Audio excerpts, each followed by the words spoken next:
What's up, nerds? Welcome back to Polynerdial, and today we're going to... What are you doing here? I don't know. Well, want to make a video? Sure. Hey guys, before we get into this video, I just want to say a big thank you to all my subscribers. We just hit 100 subscribers, which I feel like is kind of a first big milestone for a new beginner YouTuber. So thank you guys. I really appreciate it. There's 100 loyal nerds here, and I really appreciate it. Hopefully we can get that number higher in the years to come. But thank you guys so much for this big milestone. I really appreciate it. What's up, nerds? Welcome back to Polynerdial, and today I have Hybrid Scaly with me today. We're going to be reacting to the channel called Brightside. It's a channel with over 40 million subscribers that everybody knows and loves. They seem to have a lot of fact videos that seem kind of suspicious to me, so we're going to check some of them out and react to them. The first one we're going to be looking at is called If There's a Ring Around the Sun, Find Shelter Fast. This one seems a little suspect to me, so we're just going to check it out and we'll tell you what we think. Let's get right into it. Ah, beautiful. You're walking with your friend and look up at the sky. The sun looks a bit different today, like it has some kind of ring around it, a rainbow type thing. Huh? Hey, look at that. Your friend pulls his head up out of his phone. You shouldn't look directly into the... Stop everything, he says. It's a sun halo. We need to find shelter now. Okay, so first of all, has this ever actually happened? Like, is there actually ever a halo around the sun like that? Like, I've seen something similar with the moon, but like with the sun, have you? No, that has never happened to me. Nothing? Okay, so like, and then also the second thing, so this guy just automatically knows what the deal is, and he's like, oh, we need to get under something fast. Like, the sun if it's really... is from the game Halo. Maybe. Or, it's like... So, if it's dangerous, why haven't they already felt, like, bad effects of it? I guess we'll find out. So, let's keep going.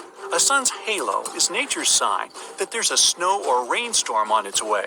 It's caused by clouds that are made of bazillions of small ice crystals. I know he's just, using hyperbole, but bazillions, really? If this is supposed to be, like, a fact channel, shouldn't you, like, use an accurate number? Like, millions or even billions? I know this is really nitpicky, but, like... I just don't understand why he said bazillions. But also, if it's just a rain or snowstorm that's coming, why are they so freaking out? Like, honestly, that's like, oh yeah, okay, we could... I mean, rain doesn't... I can understand kind of snow, but I still wouldn't freak out over it. Yeah. But rain? Come on. That seems weird. Yeah. Anyways, let's see if they have any more, evidence. Now, don't look at the sun halo directly. It's going to be tempting because it's not something you see every day. Plus, it's really beautiful. But ultraviolet light can burn the exposed tissue of your retina and cause serious damage. So, not worth it. Grab some sunglasses and you're good to go. So basically, guys, don't look at the sun or you're going to become blind. Yes. Wow, actually, Brightside... Like me. Exactly. Brightside coming in with some actual facts. This phenomenon lasts about 40 minutes. These clouds are the same ones that can cause a spooky ring around the moon at night sometimes. So that's what I was saying about the moon. So I guess this might be a real thing. But I don't understand the whole find shelter fast part. That seems a little suspect. Nature sends early signs of disasters in many ways. J-shaped trees means there's a landslide coming. Since the ground is moving slowly, the trees grow into the super sulfiable shape. Hold on a second. So now we've moved off the sun. We're on the same video, too. It just said, J-shaped trees mean a landslide is coming. Okay, so did these trees go into a J shape to predict this one landslide?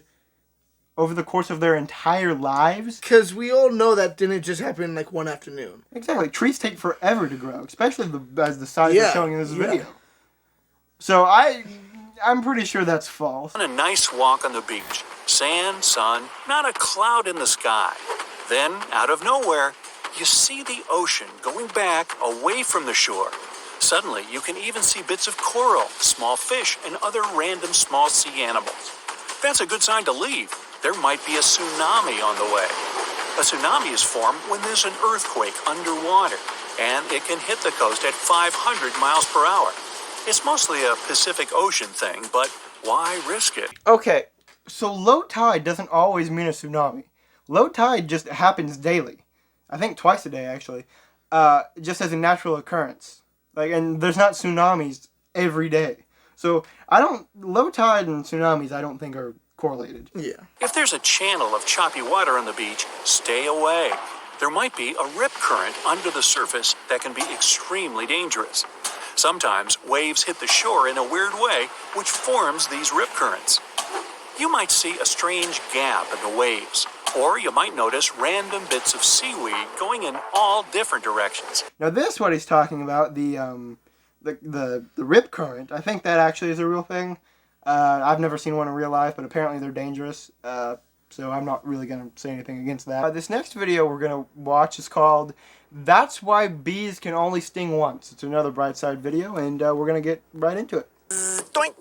What was that on your arm? A bee. Great. Not exactly a pleasant feeling. Painful, itchy, annoying, scary. We've all been there before. So, that happens because the bee jabs its barbed stinger into your skin and releases some venom. The venom contains proteins that cause pain and can affect your immune system and skin cells. And it can also turn you into a huge black man-eating killing machine. AKA Venom. Ah, Venom, gotcha. Epic. You'll be fine after a few hours, but the bee? Not so much. Honeybees don't usually sting people unless they feel threatened. Now, can I just say that that's what they always say, and I bet it's true that they only sting you if they feel threatened or you get too close to their hive or something, but every time I've been stung, I've just been minding my own business. Obviously I made it feel threatened, but I had no idea. Is that the rest like it is for the rest of you? Have you ever been... I haven't been stung in many years. So. Well, okay, so this guy's lucky. But yeah, every time I've been stung, it's always been I've been minding my own business. So they say that, and I bet it's true, but that's not really my experience. Also, so the bees do that when they feel threatened. So they're gonna kill themselves.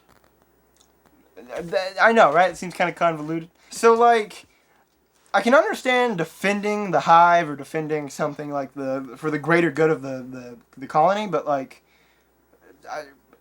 it's kind of weird that if they feel threatened, they kill themselves. The stinger, though, not just a sweet defense mechanism. It also contains part of the bee's digestive tract, nerves, and muscles that are, unfortunately, essential for the bee to function normally. So, yep, after losing all that, this tiny creature doesn't survive. Yikes. Poor little bee. So, who thinks, oh, poor little bee, when you get stung? I'm always yeah, die. I want to have nothing to do with that bee. I don't feel any positive feelings for that bee. I'm always dang, I just got stung. Ouch.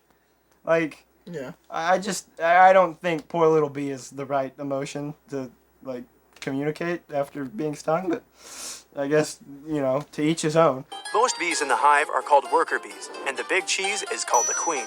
She lays around 2,000 eggs per day. Sound like a lot?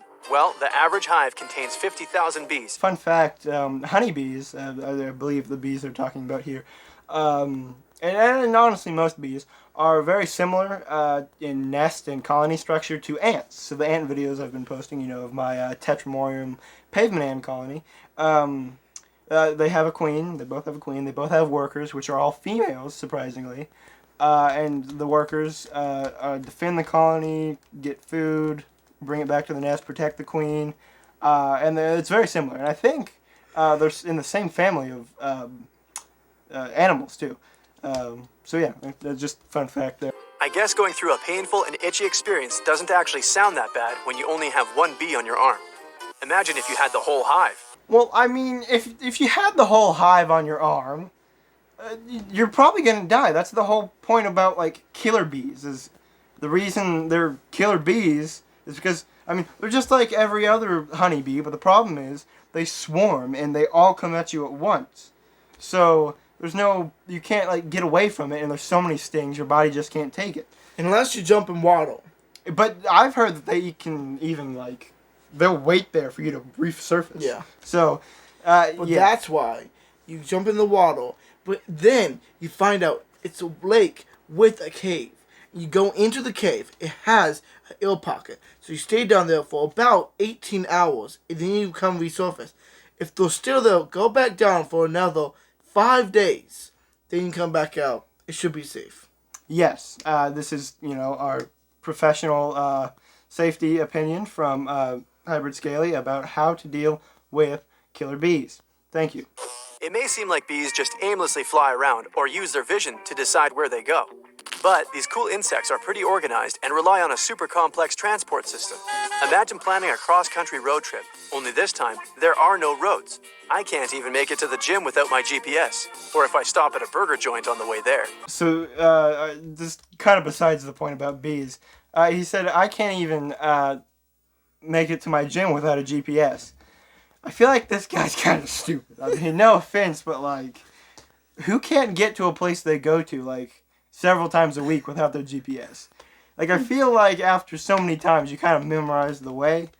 Is that just me? Am I being too harsh? No, I can do it. I mean, like, if I go there, even, like, just a couple of times in probably, like, 1 month, I probably remember quite easily how to go there. Right, yes. Okay, so... Also, if he lives there, he probably know a decent, unless he's that dumb. But we're not trying to say he's dumb, but right. he might be dumb. But not bees. They're way cooler than us. They use bee lines. Well, I call them that. They're basically a series of insect pathways bees tend to follow through human towns or the countryside. These pathways link every existing wildlife area together.